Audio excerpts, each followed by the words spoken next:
పవన్ కళ్యాణ్ గారు ఇంకొక 4 పాయింట్లు యాడ్ చేశారు.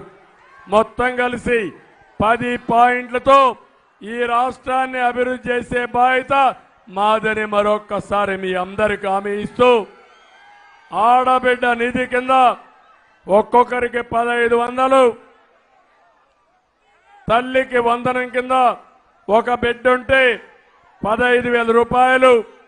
అదే సమయంలో 3 గ్యాస్ సిలిండర్లు ఉచితంగా, ఉచిత ప్రయాణ సౌకర్యం ఏర్పాటు చేసే బాధ్యత తీసుకుంటాం.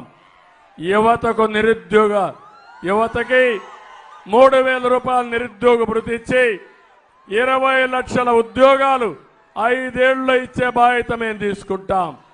అన్నదాతకి 20,000 రూపాయలు సంవత్సరానికి ఆర్థిక సహాయం చేస్తాం. పేదవాళ్ళందరికీ పింఛను పెంచుతాం.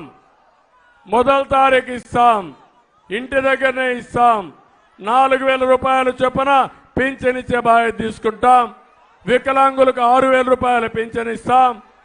కడాన వాలంటీర్ల యొక్క జీతాన్ని కూడా 5,000 నుంచి 10,000 రూపాయలు పెంచే బాధ్యత మేము తీసుకుంటాం.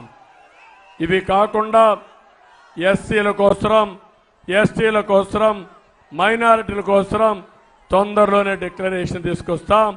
అదే మాదిరిగా ఎస్సీలకు కూడా వర్గీకరణ ఎప్పటి నుంచి అడుగుతున్నారు. జిల్లాల వారీగా జనాభా దామాషా ప్రకారమే న్యాయం జరుగుతుంది. ఎవరికి అన్యాయం జరగకుండా ఏం చేయాలో చేస్తామని మరొక్కసారి తెలియజేసుకుంటూ ఈరోజు గన్నవరం దద్దరిల్లింది.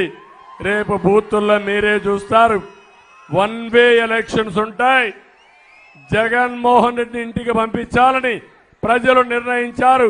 దానికి తార్కాణమే ఈ గన్నవరం మహాసభ అని చెప్పి నేను మీకు తెలియజేస్తూ మరొకసారి మీ అందరికీ పేరు పేరున మనస్ఫూర్తిగా నమస్కారాలు తెలియజేసుకుంటూ సెలవు తీసుకుంటున్నా.